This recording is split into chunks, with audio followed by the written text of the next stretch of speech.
para hadirin, usikum wa iyaya bittaqullah. Saya berwasiat agar bertakwa kepada Allah. Kiainya kan di bawahnya. Saya tahu kalian dulu tuh masih kecilnya itu gimana, masih remaja, kok nasihati saya, kira-kira gitu. Makanya begitu, loh kok ada kiai. Akhirnya begitu turun dari khutbah Jumat itu langsung masuk angin. Seminggu sakit karena apa? Karena yang dilihat di bawahnya itu adalah kiainya. Kan nggak kebayang kan? Dan itu saya pernah merasakan itu waktu pertama khutbah di Masjid Sabillah karena masjid besar, ngajinya kepada Kiai Muhammad Tolha Hasan, begitu naik, di bawah itu bersandar di apa namanya di tiang itu langsung saya itu rasanya derdek. Karena mau diajari malah menasihati yang mengajari itu kan nasihat kan itu.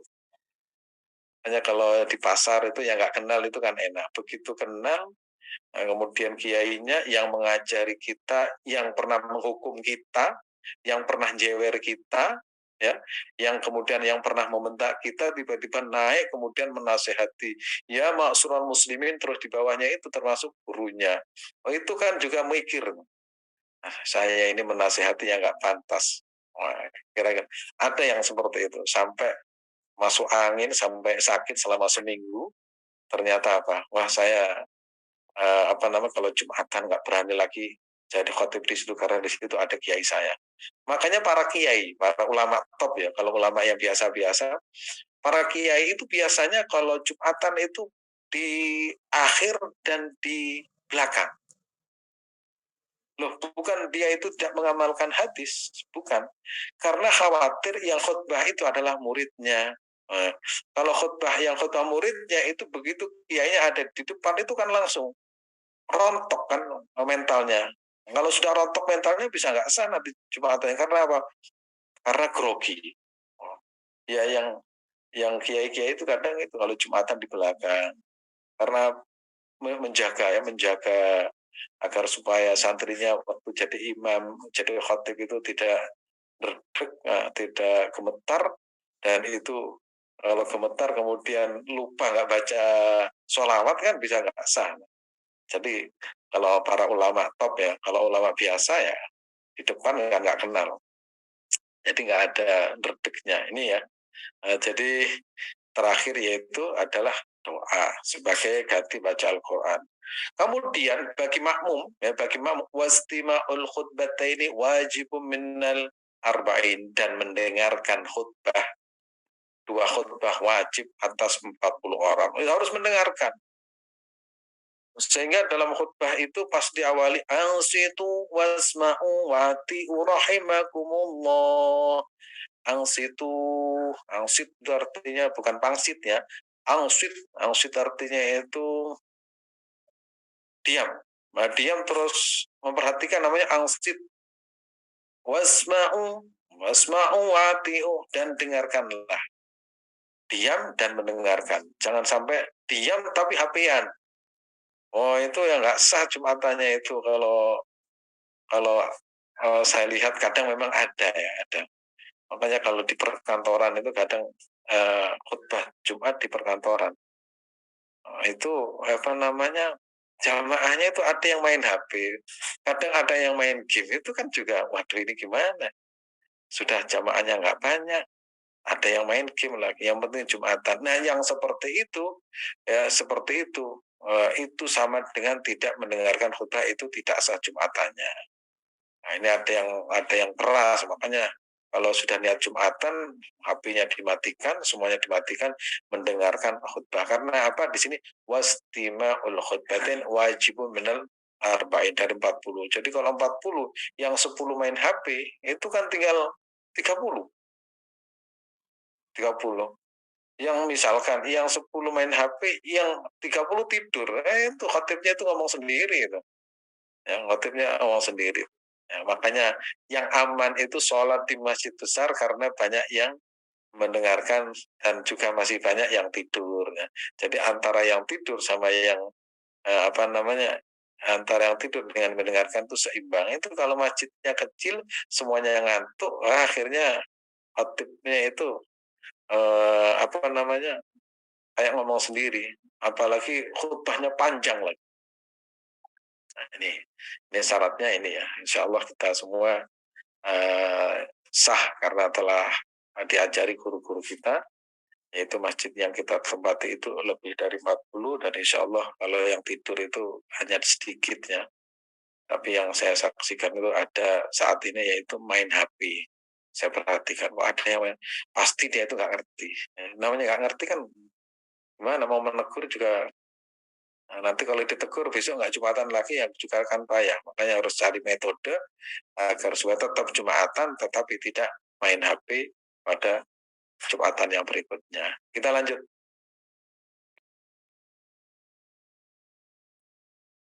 Nah, ada momentum di mana momentum ini harus kita perhatikan, yaitu berdoa di antara dua khutbah. Nah, ketika khutbah pertama mau diakhiri biasanya gini, mudah-mudahan kita semua yang hadir kelak akan dibersama Rasulullah dan mendapat syafaat Nabi Muhammad Sallallahu Alaihi Wasallam karena telah bahagia, telah memperbanyak bersolawat kepada Nabi, dan bentuk rasa cintanya yaitu memuliakan anak yatim, bersolawat kepada Nabi Muhammad, birrul walidain. Mudah-mudahan kita semua mendapatkan keberkahan dari Jumat hari ini. Kemudian barakallahu walakum wa fil Qur'anil azim, kemudian akhir, kemudian duduk. Nah, ketika duduk itu momentum paling istimewa bagi jamaah. Apa yang terjadi? Apa yang harus dilakukan? Nah, begini. An Abi Hurairah radhiyallahu anna Rasulullah sallallahu alaihi wasallam dzakara yaumal jum'ah faqala fi sa'atun la yuwafiquha abdun muslimun wa huwa qa'imun yusalli yas'alullah ta'ala syai'an illa a'tahu iyyahu wa asyara biyadihi yuqalliluha. Dari Abu Hurairah bahwasanya Rasulullah membicarakan perihal hari Jumat. Beliau mengatakan pada hari Jumat itu ada satu saat tidaklah seorang hamba muslim mengerjakan sholat lalu dia berdoa tepat pada saat tersebut, melainkan Allah akan mengabulkan doanya tersebut. Kemudian beliau beri isyarat dengan tangan yang menunjukkan sedikitnya saat tersebut. Nah, ini disinyalir waktu yang mustajab doa itu antara dua khutbah. Ada waktu itu, waktu kira-kira durasinya setengah menit, biasanya duduk. Nah, kalau di beberapa masjid itu ditandai, kalau ada di Indonesia kan ada namanya Masjid MU. Nah, MU itu ada Masjid Muhammadiyah, ada NU itu Newcastle, NU lah kira-kira. Nah, itu kan duduk ya, semuanya sama. Dua khutbah, cuma satunya biasanya Allahumma sholli ala Sayyidina Muhammad wa ala ali Sayyidina Muhammad. Nah, waktu itu kesempatan untuk berdoa kepada Allah Subhanahu wa taala. Doanya terserah. Karena katanya Nabi Muhammad sallallahu alaihi wasallam di situ, fihi sa'atun, fihi ya, sa'atun la yuwafiqu abdun muslimun wa huwa qa'imun yusalli yas'alullah ta'ala syai'an illa ata iyyahu wa asara biyadikun yuqalliluh. Nah, kemudian di riwayat yang lain, iya ma baina ayajlis al-imam ila an tuqam as-shalah. Waktu tersebut adalah ketika imam naik mimbar sampai sholat Jumat. Itu waktu top itu. Pokok ketika waktu khatib itu duduk, kita berdoa. Misalkan ada yang berdoa agar masalah rezeki, silakan. Ada urusan misalkan, ya Allah berikanlah jodoh kepada anak saya. Oh, itu juga silakan. Ya Allah berikanlah kemudahan agar bisa menunaikan ibadah haji. Itu terserah doanya. Pokok doa untuk kebaikan. Dan saya diajari sejak dulu saya melakukan itu. Doa apa saja. Ya, doa apa saja. Saya dulu waktu itu doa ingin agar orang tua saya itu bisa menunaikan ibadah haji. Alhamdulillah dikabulkan oleh Allah Subhanahu wa taala. Nggak tahu gimana caranya, pokok Allah mengabulkan. Itu doa ya yang kita baca saat imam duduk di antara dua khutbah. Ada beberapa riwayat yang lain di antara dua adzan. Ya, dua adzan. Jadi antara adzan dan iqomah. Kalau kita sholat, mendengarkan adzan, kemudian berdoa, kemudian sampai iqamat adalah waktu mustajabah. Sehingga di desa-desa, di kampung-kampung itu, saat itu digunakan momentum untuk berdoa. Ya, misalkan kalau musim panas, itu berdoanya agar diberikan anzil alaina ma'an minas sama. Ya Allah, turunkan kepada ma'an air minas sama'in ma'an midroro. Yaitu air dari langit, yaitu minta turun hujan. Itu silakan nanti doanya apa terserah. Kalau ingin haji, yaitu doa sholawat tadi itu. Allahumma sholli ala Sayyidina Muhammadin sholatan tuballighuna biha hajja baitikal haram. Kalau ingin diberikan bisa membaca Al-Quran dengan baik, menghafal, Allahumma sholli ala Sayyidina Muhammadin sholatan, Allahumma sholli ala Sayyidina Muhammadin sholatan nanalu atau anar bisirra hibdal Quran wal amala bihi warazukna min ilman munir sallim tasliman katsira. Kalau kepingin rezeki terus diberikan akhlak yang baik, Allahumma sholli ala sayyidina Muhammad sholatan tuwasubi alaina al arzaq wa tuhassinu bihalana al akhlak. Kalau kemudian ingin diberikan kesembuhan dari sakit, sholawat syifa. Allahumma sholli ala sayyidina Muhammad sholatan takunu biha likulli usri yusra wa likulli da'in daw wa likulli saqamin syifa. Itu kan banyak sholawat, tinggal pilih dihafalkan. Nanti Jumatan, apalagi Jumatan di Masjidin Nabawi, wah top. Ya, mudah-mudahan semuanya bisa berziarah ke Nabi Muhammad SAW. Kita lanjut. Sunnah di hari Jumat, pertama mandi. Ya, pokoknya pagi itu mandi. Biar apa ya, biar nggak bau lah. Ya, mandi. Kemudian, ini bagi laki-laki ya, mandi bersih. Jangan sampai berangkat Jumatan nggak mandi. Itu kasihan sampingnya.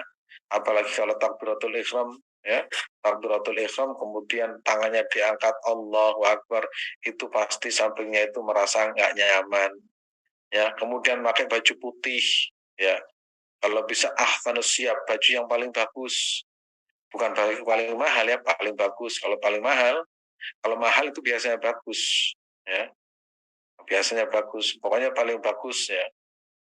Putih ya, memakai wangian, jangan sampai berangkat ke masjid itu bahasa Jawa penguk itu apa, pokoknya sengak, sehingga tidak dibolehkan alias makruh hukumnya kalau berangkat ke masjid itu makan bawang ya.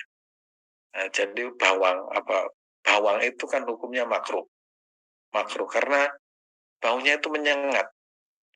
Kalau di Masjidil Haram orang Pakistan itu kan biasa makan bawang merah, sehingga keringatnya itu juga nggak enak, itu akan mengganggu. Maka disunahkan menggunakan wewangian, bergegas menuju masjid. Jadi begitu ke masjid itu ada semangat, bukan lari cepat, bukan semangat. Nah di sini namanya itu semangat untuk berangkat ke masjid, menuju masjid dengan tenang. Jadi jalannya itu enak itu. Nah, makanya kalau bisa berangkat ke masjid itu jam 10:30 atau jam 11, jangan sampai dapat satu rakaat kemudian masbuker. Membaca zikir ya, banyak membaca zikir Al-Qur'an, khususnya kalau Jumat itu surat Al-Kahfi. Kemudian diam saat khutbah disampaikan, diam. Kalau tidak diam kemudian ngomong, itu faqat lagot. Nah, itu nanti bisa dikatakan lafaz tidak ada gunanya. Ini apa? Kalau bisa ya, nah, tentu saja mandi. Yang pertama mandi itu beserta siwak, ya, beserta siwak. Nanti ada bab tentang siwak itu ada. Kita lanjutkan.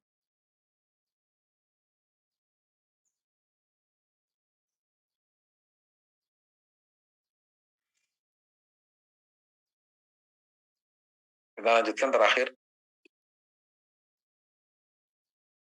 Nah, ini bergegas di masjid itu maksudnya gimana? Nah, ini ringkasan tentang bergegas di masjid dari sebuah hadis yang diriwayatkan oleh Imam Bukhari dan Muslim. Ini sering saya baca di kitab Abu Yazid Muhammad al-Maliki. Man iktasala, ini dawuhnya Kanjeng Nabi, man iktasala yaumal jum'ati uslal jinabati thumma roha fis saatula faka'annama qaraba badana, barang siapa yang mandi seperti mandi junub pada hari Jumat. Nah, man yaumal jum'ati uslal jinabat. Nah, misalkan suami istri hari hari Jumat itu pahalanya besar, ya pahalanya besar. Malam Jumat, ya, katanya itu, wah ini sunnah Nabi nih. Paginya mandi, seger, enak, terus setelah itu bergegas menuju masjid untuk sholat berjamaah. Maka di sini man iqtasala yaumal jum'ati, barang siapa mandi yaumal jum'ati pada hari Jumat, uslal jinabati, seperti mandi junub, semaroha fis saati al-ula, kemudian pada waktu pertama ia berangkat Jumat, roha fis saati al-ula faka'annama qarraba badana, seolah-olah dia itu berkorban seekor badana, onta yang besar, onta yang grade 1, grade 1. Nah, ini pahalanya besar, namanya badana. Nah, itu kalau kita ukur jamnya, kalau Indonesia itu ya kira-kira jam 10 lah, jam 10 sudah mulai berangkat sampai di masjid. Caranya gimana? Nawaitu al-i'tikaf, masuk masjid niat beriktikaf. Ya, itu Imam Nawawi dalam kitab Al-Adhkar itu menganjurkan setiap kita masuk masjid, siapapun, ya, dimanapun, laki atau perempuan, tua muda, niat nawaitu al-i'tikaf, niat insun, saya berniat i'tikaf. Ya, sholat 2 rakaat, diam berzikir kepada Allah Subhanahu wa ta'ala. Jadi ini anjuran untuk semua, siapapun orangnya, dimanapun tempatnya, masjid manapun, begitu masuk masjid, niat nawaitu al-i'tikaf, baru melaksanakan sholat 2 rakaat, kemudian berdiam, entah itu membaca Al-Quran atau zikir-zikir yang lain. Nah, ini ketika berangkat ke masjid, untuk melaksanakan kira-kira jam 10 atau setengah 11, faka'annama qaraba badanah, waman roha fis saati tsaniyah, barang siapa yang berangkat kloter kedua saat tsaniyati, bahkan nama qaraba baqarah, itu diibaratkan berkurban menyembelih seekor sapi. Waman roha fis saati tsalisati bahkan qaraba kabshan aqran, dan barang siapa, ya, berangkat Jumat pada hari berangkat pada waktu ketiga, seakan-akan orang tersebut berkorban kambing yang bertanduk. Kemudian waman rohafis saat rabi'ah, berangkat pada yang keempat, ini kira-kira sudah sudah adzan Allahu Akbar, ini baru datang Allahu Akbar, datang santai sambil membawa sajadah sama rokokan. Nah, ini kira-kira yang ini.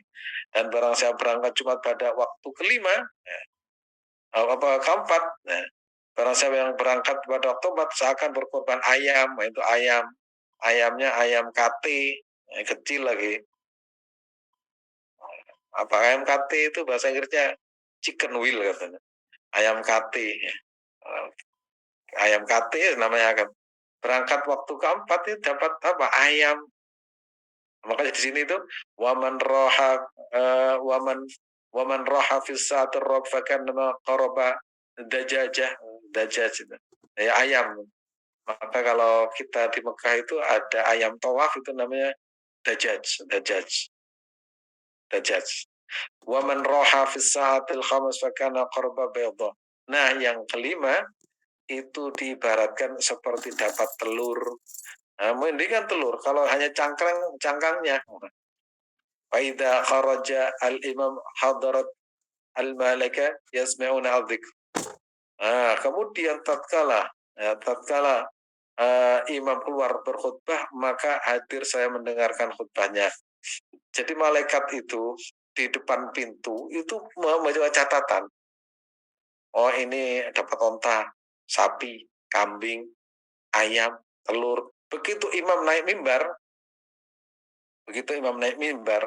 misalkan innal hamdalillah, Nahmaduhu wa nggak direken sama apa namanya malaikat. Udah selesai catatannya, tapi tetap sah ya, tetap sah sholatnya. Nah, itu ini memotivasi kita agar supaya kalau kita Jumatan itu bergegas. Nah, kalau bergegas insya Allah dapat onta.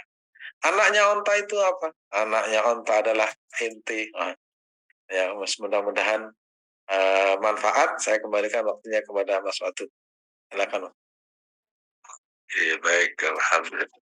Ini harus segera ini Ustaz, dibacakan pertanyaan, udah numpuk Ustaz ya. Oke, untuk menghemat waktu ya Bapak Ibu, langsung saya bacakan pertanyaannya. Oke, bagi Bapak Ibu yang ingin masih bertanya, silahkan ditulis di chat. Oke, ini pertanyaan yang pertama nih Ustaz. Ini pertanyaannya udah mulai numpuk. Minta doanya Ustaz antara khutbah 1 dan khutbah 2 karena doanya langsung dijabah di sana. Terima kasih. Kalau saya itu paling suka sholawat sudah. Sholawat kan banyak, sholawat akan dimudahkan rezeki, sholawat agar dimudahkan untuk berangkat haji, sholawat agar diberikan kesembuhan dari sakit, sholawat agar dimudahkan baca Al-Quran, sholawat agar diperbaiki akhlak kita, sholawat itu kan banyak, itu di buku sholawat kan ada. Sholawat yang pendek-pendek ya. Nah, itu.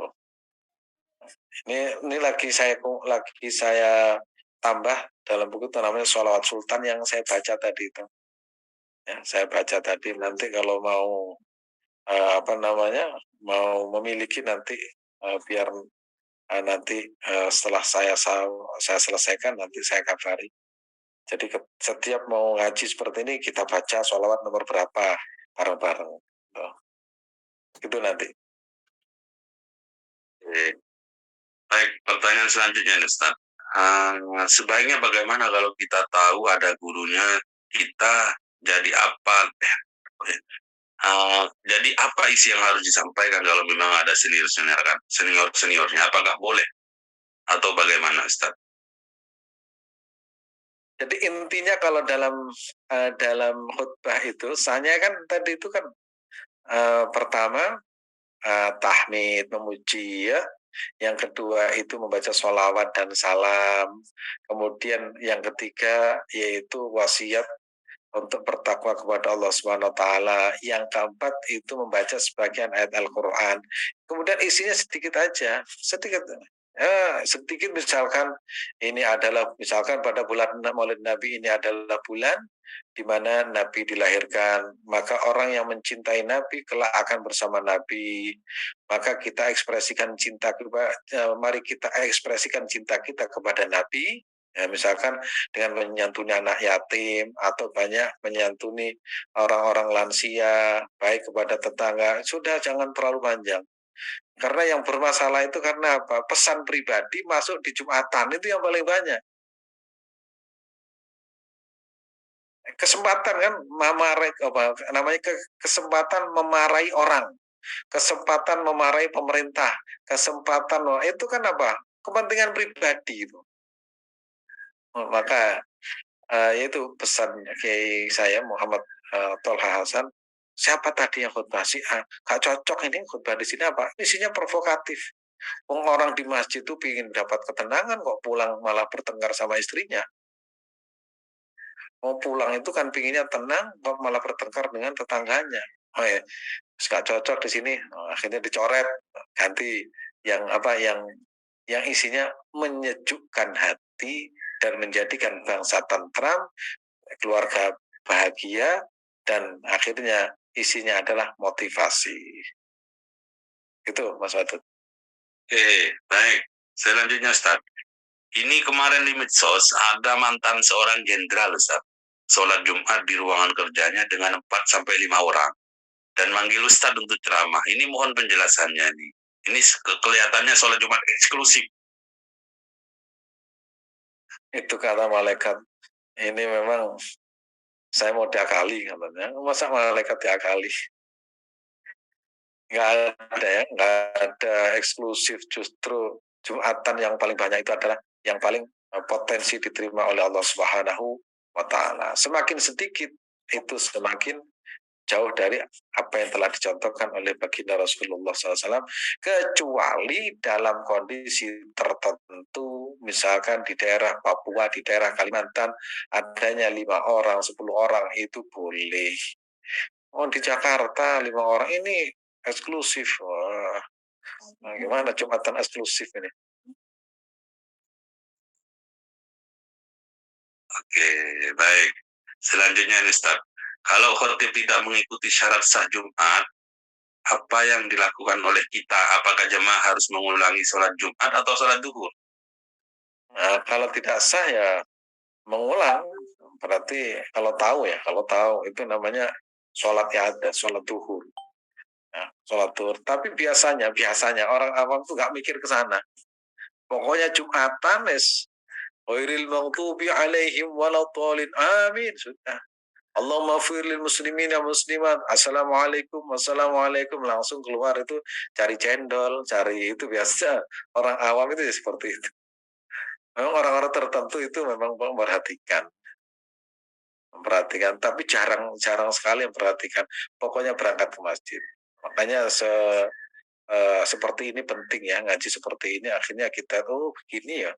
Berarti kita punya panduan kalau Jumatan itu harus begini dan begini. Begitu Mas Adul. Oke, baik, selanjutnya nih, menarik nih, Ustaz. Jumatan sekarang tuh jadikan momen untuk jualan, Ustaz. Nah, ini katanya kalau pengen husuk, maka soal itu harus husuk.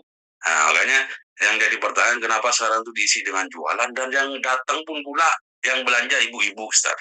Itu bagaimana dengan kehusuan sholat Jumatnya, Ustaz? Nah, pernah kan saya sampaikan itu, saya waktu mau berangkat khutbah Jumat, itu di samping kanan atau di depan saya itu ada anak-anak kecil itu pakai baju pramuka atau baju seragam.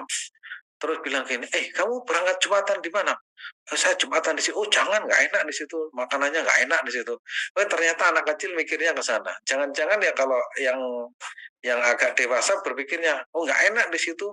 Kenapa? Di situ wifi-nya nggak kenceng. Nah, beda kan berarti niatnya nyari wifi. Mungkin yang lain lagi, yang bapak-bapak lagi, enak Jumatan di sini, di situ kenapa? Soalnya istri saya nggak masak, nah, beda lagi kan.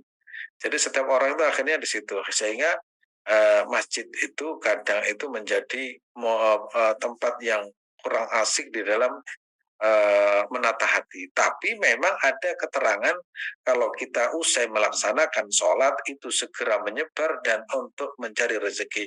Wa idza qudiyatis sholatu fantasiru fil ardi wabtaghu min fadlillah. Dzalikum khairul lakum. Di situ usai kita Jumatan itu bergegas. Oleh karena itu desain masjid di seluruh dunia itu samping-samping kanan kiri adalah pasar. Di situ. Di Masjidil Nabawi pasar semua, bukan pasar tradisional, bahkan pasar emas. Pasar di Masjidil Haram sama, Masjidil Aqsa sama, Masjid Turki sama, semuanya. Yang nggak boleh itu jualan di dalam masjid. Nah itu yang nggak boleh. Nah, di dalam masjid. Kan susah kalau dalam masjid jualan apa cendol, bisa bahaya. Bahkan kalau ada transaksi dalam masjid itu nggak boleh, misalkan suruh mendoakan mudah-mudahan nggak laku, misalkan. Kita janjian di masjid apa, nanti kita transaksi, nggak boleh. Silakan di luar masjid. Nah, yang kalau di luar masjid itu perintah Al-Quran, karena apa? Di luar masjid itu ada tempat bertransaksi, berjual beli, maka ayatnya wa idza qudiyatis shalatu fantashiru fil ardi wabtaghu min fadlillah. Bergegas. Jangan lama-lama di masjid malahan. Kenapa nggak segera keluar? Nggak punya uang dan lain sebagainya. Bekerja. Nah, itu makanya disuruh cepat bekerja. Sehingga kalau usai sholat itu langsung bangkit untuk mencari rezeki. Tokonya segera dibuka. Tokonya segera dibuka. Ya, tempat usahanya jangan Jumat libur. Wah, kalau libur nggak dapat uang, maka dalam pikiran orang berbisnis, libur sehari itu berarti menutup pintu rezeki sekian. Maka Jumatan dikerjakan, terus segera dibuka rukonya, tokonya, ya tempat jualannya untuk mencari rezeki. Maka dalam wa idza qudiyatus sholatu fantashiru fil ardi wabtaghu min fadlillah dzalikum khairul lakum. Nah, itu Mas Adun. Oke, baik. Selanjutnya Ustaz. Saya pernah mendengar Ustaz, katanya tidak harus mendengarkan khutbah, cukup diam saja. Itu bagaimana Ustaz? Kan perintahnya angsitu wasma'u. Di situ ada perintah angsitu wasma'u. Wasma'u itu mendengarkan. Kalau diam nggak mendengarkan, nah, ya. Kalau diam nggak mendengarkan, nah, maka di situ kita ada perintah untuk diam dan mendengarkan. Kalau berusaha mendengarkan tertidur, ya alhamdulillah itu nikmat ya, tidur itu nikmat. Jadi kelezatan, kenikmatan tidur Jumat itu luar biasa. Makanya nanti kalau anak-anak, kalau terawih itu pingin yang cepat, kalau Jumatan pingin yang lama. Karena apa? Bisa beristirahat, bisa jadi alasan untuk juragannya apa? Yang imami itu terlalu lama, padahal dia itu pinginnya memang lama, karena dengan lama itu tidurnya semakin nyenyak. Nah, jadi perintahnya angsitu, diam, wasma'u, nah, diam dan dengarkanlah. Tapi tidak harus ada perintah faham, enggak ya? Paham. Kalau harus ada perintah faham, wah kita nggak sah sholat di mana itu, di Masjidil Haram, karena bahasa Arab. Kita ini ngomong apa ini ya, betul kan nggak sah nanti akhirnya. Yang penting mendengarkan, ya, berdiam dan mendengarkan. Nah, mendengarkan itu tidak harus paham, gitu.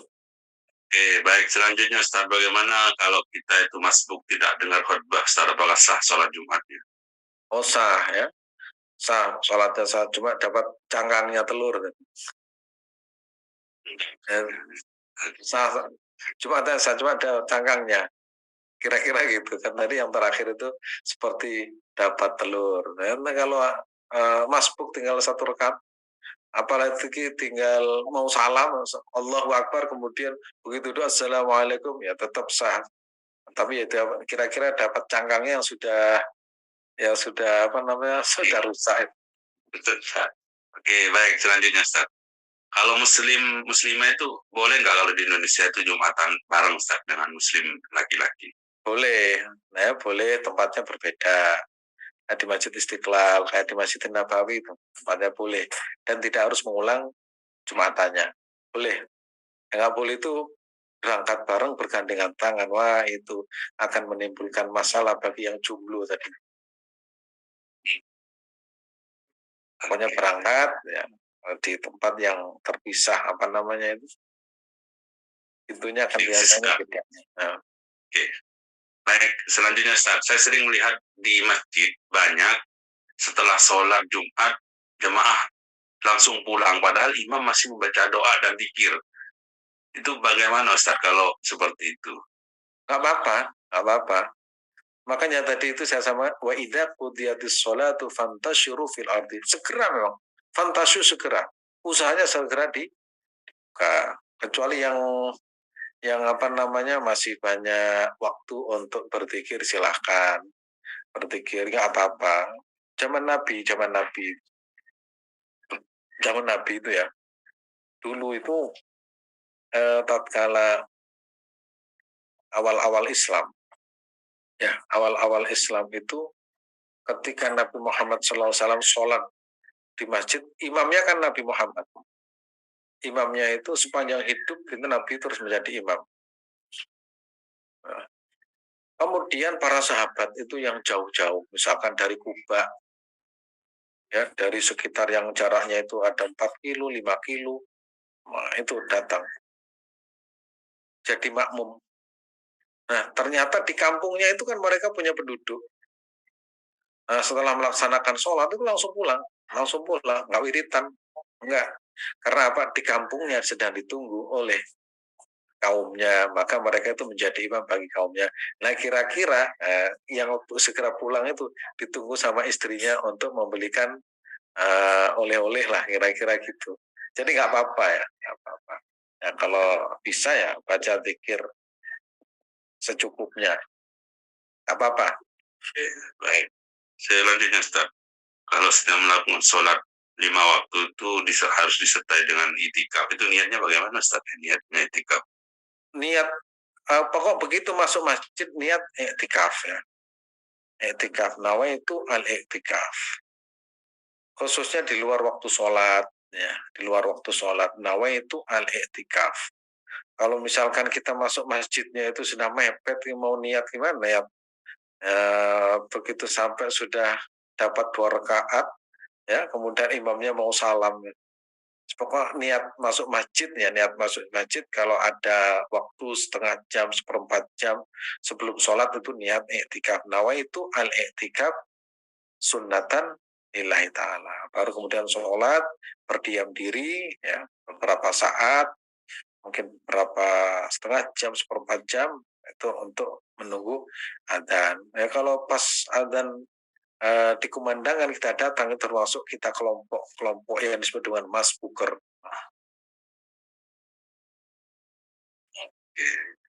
Baik. Ini banyak yang bertanya Ustaz, selawatnya masih belum banyak yang dapat nih. Oh ya, tunggu tanggal mainnya. Insya Allah segera. Saya tambah sholawat sultan karena saya sudah hafal. Hafalnya agak lama karena panjang dan hampir ada kemiripan-kemiripan. Oke, baik. Selanjutnya Ustaz, kalau Jumatan di Arab kenapa beda dengan di Indonesia? Di sana kita jam 10 aja sudah penuh full, ditutup pintu-pintu yang akhwatnya. Kalau di Indonesia tidak ada masjid buat akhwat ya ikut Jumatan. Itu bagaimana Ustaz? Ya, yang di Arab kan cuma Masjidil Haram, Masjidil Nabawi. Kalau di Riyadh, di beberapa negara ya hampir sama dengan Indonesia. Hanya makanya kita harus sering apa namanya healing ya, healing dari masjid ke masjid. Nanti biar tahu, oh masjid ini begini, masjid ini begini. Pokok ke negara-negara yang aman, jangan ke Irak. Oh, nanti di sana banyak peluru menyasar. Di Syria itu banyak peluru menyasar. Nah, kalau misalkan daerah Malaysia, daerah Brunei, pokoknya itu kan serumpun dengan kita. Itu nanti akan menemukan Masjidil Nabawi, Masjidil Haram, kemudian Masjidil Aqsa, itu ada kemiripan ya. Ada kemiripan, desainnya ada kemiripan. Lanjut. Oke, selanjutnya Ustaz, doa mustajabah di hari Jumat itu apakah full dari pagi sampai sore Ustaz? Nah, ada ulama yang mengatakan demikian. Ada yang lagi berpendapat itu menjelang maghrib. Imam Nawawi termasuk itu menjelang maghrib berarti sore Jumat sore. Maka saya pernah menyampaikan mungkin pada forum tertentu itu ada wiritan saya dapat dari seorang kiai. Ini kiai ini unik ya. Kiai ini punya wiritan dan zikir kalau dibaca istiqomah itu ketemu jodohnya. Dia itu sudah berhasil apa?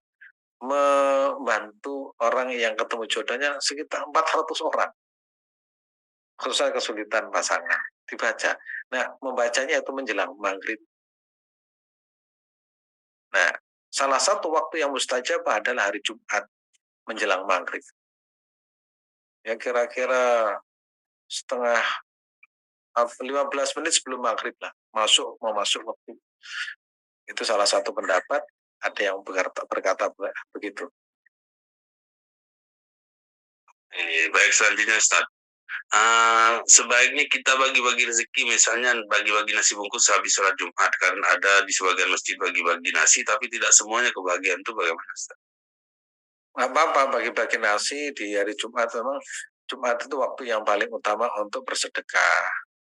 Ya itu kalau bisa bersedekahnya pembagiannya itu setelah sholat. Jangan sampai sebelum sholat dibagi satu-satu, wah itu kotor nanti masjidnya. Di masjid itu malah dibuka, anak-anak itu kan seneng. Yang seneng anak-anak memang. Kalau orang tua itu seneng ya berarti kayak anak-anak. Seneng. Anak-anak itu kalau ke masjid itu pikirannya itu, wah di masjid sana itu enak-enak, apa ada KFC ada gitu. Terus oh jangan di situ, gak enak itu. masjidnya jelek. Oh, itu anak-anak pikirannya gitu. Kalau perlu kita cari yang jelek masjidnya. Biar apa? Kalau bukan kita siapa yang ngisi? Nah, gitu. Dibalik cara berpikir kita. Ya baik, selanjutnya nih, Ustaz. Para habaib itu biasanya kalau acara nikahan itu setiap hari Jumat dan resepsinya di luar itu. Itu apakah memang di hari Jumat itu hari baik, Ustaz? Kenapa Iya, Pak habaib memang hari Jumat terus? uh, hari ya apa hari yang paling top ya itu memang hari Jumat ya. Saya baca sebuah hadis ya tentang kemarin saya baca semalam kalau saya inna fadilahnya ya, sholawat kepada Nabi itu hari Jumat itu sangat dianjur. Nabi secara khusus itu mengatakan fa'aksiru as-sholata alayya al-jum. Perbanyaknya sholawat kepadaku di hari Jumat. Berarti istimewa hari Jumat dan menikahkan itu disunahkan hari Jumat. Menikahkan anak ya, bukan menikahkan diri sendiri, menikahkan anaknya itu kalau bisa itu hari Jumat. Tapi kalau nggak bisa hari Jumat ya nggak apa-apa. Ya hari Jumat hari Senin nggak apa-apa. Tapi kesunahannya itu hari Jumat. Bukan hanya habaib. Ya, kita kan bukan habaib tapi kan kita keturunan Nabi. Ya maksudnya Nabi Adam. Kalau percaya nanti Mas Wadud Ba'adud ya kan ada kalau di Arab tuh ada dosen saya namanya Mbah Madi, Mbah Jeber, Mbah Rojak. Kita bisa bikin namanya Ba'adud, Mbak Wadud. Oke, baik. Selanjutnya, Ustaz, ini singkat padat saja, Ustaz, ini masih banyak ya. Oke, untuk pertanyaan selanjutnya, doa antara dua khutbah bolehkah pakai Indonesia, Ustaz? Oh boleh, tapi jangan keras-keras, nanti dicontek sama sampingnya. Ya, boleh, silakan doa. Doa itu kan konteksnya doa itu adalah permintaan seorang hamba kepada Allah Subhanahu wa taala. Tapi kalau kita menggunakan bahasa Arab dan bahasa itu diambil dari hadis maupun Al-Qur'an, maka nilainya dua. Pertama, nilai itu istimewa karena itu bersumber dari hadis dan itu bersumber dari lisan Nabi. Yang kedua, dari Al-Quran, itu bersumber dari Al-Quran. Walaupun tidak dikabulkan atau belum dikabulkan, kita tetap mendapatkan pahala. Kalau bahasa Indonesia itu lafadznya dari kita, dan kalau tidak dikabulkan itu juga tidak apa-apa, dan kita niatnya tetap ibadah. Jadi kalau bahasa Arab itu banyak pahalanya karena lafadznya itu bersumber dari Al-Quran, isinya juga baik. Kalau kita bahasa Indonesia isinya baik tapi bahasanya bahasa kita gitu. Oke, baik. Selanjutnya, Ustaz, kalau hari Jumat itu Jumat yang berkah, berarti hari yang lain itu tidak berkah ya, Ustaz? Tidak, cara memahaminya nggak seperti itu. Ya, cara memahaminya tidak seperti itu. Kalau emas itu ada satu karat ya 21 karat ya, ada yang sekarat tapi semuanya kan emas. Semuanya emas. Nah, hari Jumat itu istimewa. Tentu saja keistimewaannya berbeda dengan yang lain, tapi semuanya istimewa. Gitu. Jadi semuanya istimewa, cuma Jumat itu berbeda dengan hari-hari yang lain. Begitu. Oke, baik. Selanjutnya, Ustaz. Bagaimana hukumnya sholat Jumat yang makmumnya tidak terhubung langsung dengan imam, tapi di sini tidak berhubung dengan imam, tapi dihubungkan dengan monitor di lain ruangan karena masjidnya yang bertingkat atau ada di bawah basement.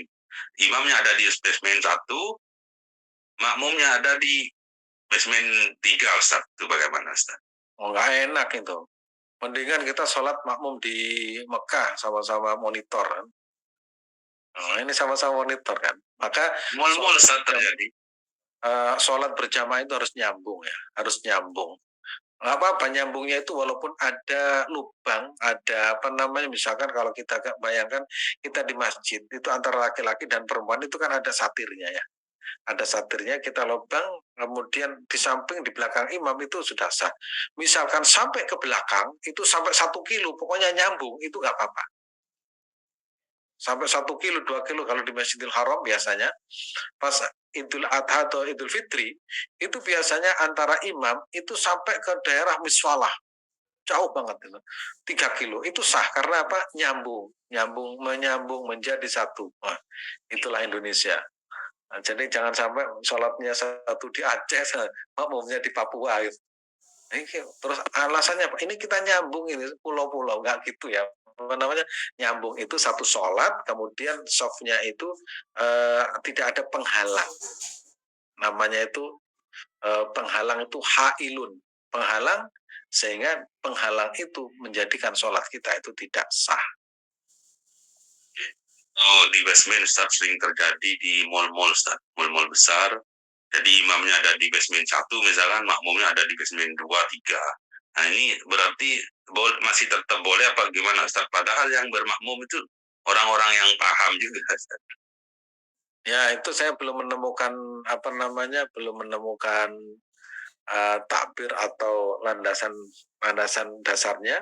Tapi kalau di fikih-fikih yang saya baca di Syafi'i itu, sholat itu harus nyambung dengan imam.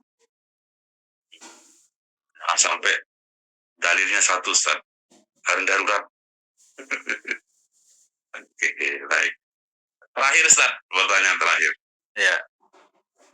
Apakah ketika sholat Jumat itu, ketika laki-laki dan perempuan ikut sholat itu, apakah di belakangnya atau di sampingnya Ustaz? Saya pernah baca di satu keterangan hadis, khairu sufufir rijal, sebaik-baik barisan laki-laki itu yang paling depan. Ya. Kemudian yang paling bagus bagi seorang laki-laki itu barisan paling depan. Ya. Kemudian kalau barisan yang paling jelek bagi perempuan adalah barisan yang paling depan. Nah, kemudian di situ diterangkan, loh kok bisa? Iya, kalau kita gambarkan antara imam antara jamaah laki-laki dan perempuan, itu kemudian desain masjid itu kan biasanya ada yang tertutup satir, itu yang apa namanya, fitras ya, kain fitras itu kelihatan, ada yang hanya separuh sehingga orang itu bisa melihat orang depan. Nah itu kalau Mas Wadud paling apa namanya, sholat paling belakang, masbuk misalkan, kemudian yang perempuan itu barisan paling depan, itu yang paling dilihat tuh Mas Wadud, ini bajunya keren, kemudian apa namanya, rambutnya nggak pakai kopiah, ini rambutnya disemir merah, itu kan akhirnya yang makmum perempuan yang paling depan itu mikir kan, wah ini siapa ya? Nah, makanya yang seperti itu dikatakan yang paling bagus bagi seorang laki-laki itu barisan paling depan, yang perempuan yang paling buruk itu adalah barisan paling depan. Karena apa? Dengan laki-laki itu dekat. Padahal mestinya sholat itu tidak seperti itu. Tapi tetap sah. Makanya sebagian lagi menggunakan apa? Menggunakan cara menyamping sehingga tidak melihat secara langsung gerakan laki-laki yang ada di depannya. Karena namanya manusia itu begitu melihat gerakan lawan jenis yang depannya itu ya pasti mikir, apalagi keren-keren, apalagi zaman sekarang itu barisan paling belakang laki-laki itu ada gambarnya semua, coblos nomor sekian, tambah mumet kan, itu kampanye terselubung, wah kira-kira gitu kalau zaman sekarang, begitu kira-kira ya. Kalau di samping kan nggak kelihatan ya, kanan apa kiri itu, mau kenanya ada gambarnya siapa gitu. Nah sekarang musim 2024. Oke, baik. Alhamdulillah. Baik, terima kasih Bapak Ibu semuanya atas pertanyaannya, walaupun ada beberapa pertanyaan. Mungkin Bapak Ibu tidak harus terlalu banyak pertanyaan ya, biar terbaca semua. Kalau misalnya diborong semua 10, ya nanti kasihan yang lainnya. Jadi insya Allah nanti yang masih belum dibacakan nanti di pertemuan berikutnya, insya Allah bisa di hari Kamis, bisa di hari Sabtunya, insya Allah. Baik, terima kasih. Mohon maaf lahir batin, Ustaz, mungkin bisa ditutup dengan doa sebelum kita tutup. Silakan. Terima kasih ya, mudah-mudahan kita semua diberikan sehat jasmani, rohani kita, niat kita, hajat kita dikabulkan oleh Allah Subhanahu wa Ta'ala. Anak-anak kita senantiasa dijaga lahir dan batinnya, akhlaknya. Anak-anak kita menjadi anak yang soleh dan solehah, dan anak-anak kita yang sedang belajar menuntut ilmu, mudah-mudahan diberkahi ilmunya, menjadi anak yang taat kepada orang tuanya, dan insya Allah tetap meneruskan perjuangan orang tuanya. Amin ya rabbal alamin. Bismillahirrahmanirrahim. Hamdan syakirin, hamdan na'imin, hamdan hamidin, hamdan yuafi ni'amah wa yukafi mazidah. Ya Rabbana lakal hamdu kama yanbaghi li jalalika liwajhikal karim wa sultanik. Allahumma ighfir lana dhunubana wa liwalidayna warhamhuma kama rabbana shighara. Allahumma ighfir lana dhunubana wa lidhunubi abaina أمهاتنا وأجدادنا وإخواننا وأصدقائنا قريبين ومشايخنا ومعلمينا ولمن أحسن إلينا ولجميع المسلمين والمسلمات والمؤمنين والمؤمنات الأحياء منهم والأموات في مشارق الأرض ومغاربها برحمتك يا أرحم الراحمين. اللهم صل على سيدنا محمد صلاة توسع بها علينا الأرزاق وتحسن بها لنا الأخلاق وعلى آله وصحبه وسلم. اللهم صل على سيدنا محمد النبي الأمي المبعوث رحمة للعالمين، صلاة تفرج بها من أمور ديننا ودنيانا وأخرانا، وعلى آله وصحبه وسلم. اللهم صل على سيدنا محمد الفاتح لما أغلق والخاتم لما سبق ناصر الحق بالحق والهدي إلى صراطك المستقيم، وعلى آله وصحبه حق قدره ومقداره. Allahumma barik lana fi umrina, ya Allah berkailah usia kami. Allahumma barik lana fi banatina wa auladina, ya Allah berkailah putra putri kami. Allahumma barik lana fi usratina, ya Allah berkailah keluarga kami. Allahumma barik lana fi ma a'taitana, ya Allah berkailah apa yang kau berikan kepada kami. Rabbana atina fid dunya hasanah wa fil akhirati hasanah wa qina adzabannar. Subhana rabbika rabbil izzati amma yasifun wa salamun alal mursalin walhamdulillahi rabbil alamin. Al-Fatihah. Bismillahirrahmanirrahim. Alhamdulillahirrahmanirrahim. Ar-Rahman ar-Rahim. Iyyaka na'budu wa iyyaka nasta'in. إياك نعبد وإياك نستعين اهدنا الصراط المستقيم صراط الذين أنعمت عليهم. Terima kasih. Jumpa kembali di waktu mendatang. Assalamualaikum warahmatullahi wabarakatuh. Waalaikumsalam warahmatullahi wabarakatuh. Terima kasih Bapak Ibu semuanya. Mohon maaf lahir batin. Selamat melanjutkan aktivitasnya. Kita tutup dengan doa kafaratul majelis. Subhanakallahumma wa bihamdika asyhadu an la ilaha illa anta astaghfiruka wa atubu ilaik. Assalamualaikum warahmatullahi wabarakatuh.